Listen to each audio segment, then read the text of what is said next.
Nay, paano po kayo nagkakilala ni tatay, tsaka paano po kayo naging magkasintahan?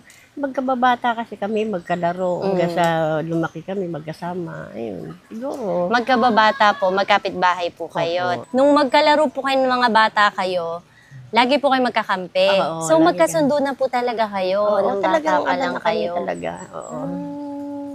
Ano po sa tingin niyo yung dahilan bakit kayo po ni nanay laging magkakampi nung bata po kayo, ganyan? Ano po yung pagkakapareho niyo po? Pag may laro, gusto namin. Siya gusto niya kasangga ko. Gusto kasangga ko rin siya. Kayo po ba yung mga pinakamagaling dun sa grupo, ganyan? Minsan, Minsan o madalas po, maraming gusto makisangga pero siya mali. siya ang gusto nyo. Bakit siya po ang gusto nyong kasangga? Parang siguro panatag lang akong kasangga. Masaya akong kasama siya, gano'n. Opo, Doon na po ko yung pansin ko sa kanya. sa kanya. Yun, magkasangga lang, masaya lang, gano'n. Opo. Ano po nagustuhan nyo kay tatay? Hindi ko masabing gwapo o ano. Basta, siyempre, di ba, nararamdaman naman natin yun. Yun siguro.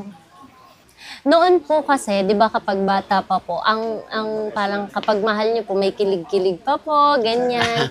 Pero nung habang tumatanda po kayo, paano na po ninyo i-describe yung relationship po ninyo, yung pagmamahal niyo po sa isa't isa? Sa totoo naman po, honestly, hindi naman po nagbago yung pagtingin ko sa misis ko talagang. Mahal ko siya mula noon hanggang ngayon.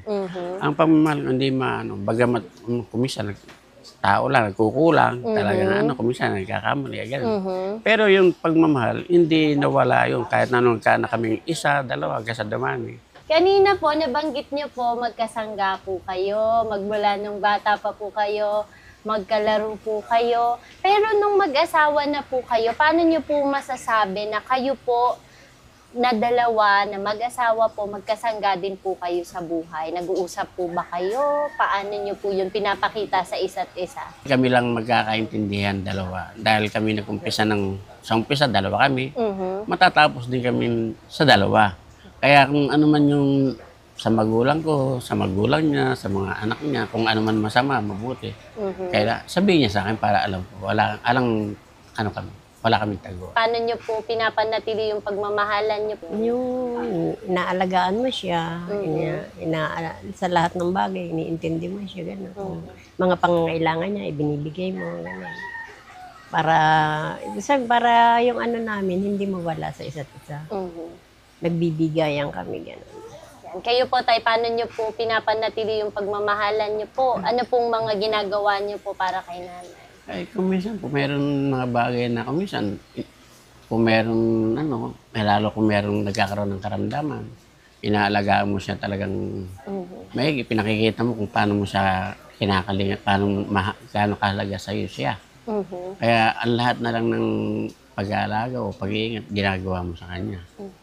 Amin na ito, sabi niya, talagang nararamdaman niya na mahal ko siya talagang hindi naman nagbabago yun. Kahit nasabihin na baka hindi nagbabago yung pagmamahal. Kahit na hanggang sa wala kami, sabi ko, yung pagmamahal hindi, andyan yan. Hindi mawawala yan. Talaga pong dumadanas din po talaga yung paghihirap. Pero sa kabila po, nalampasan po namin yun.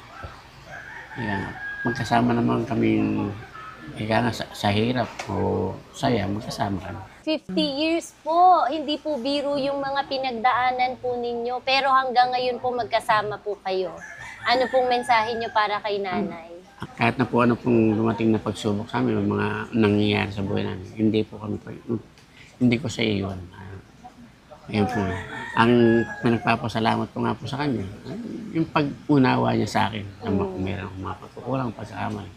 Lagi niya akong inuunawa. Kayo po. Kaya lalo ko siyang minahal po. Ako din gano'n.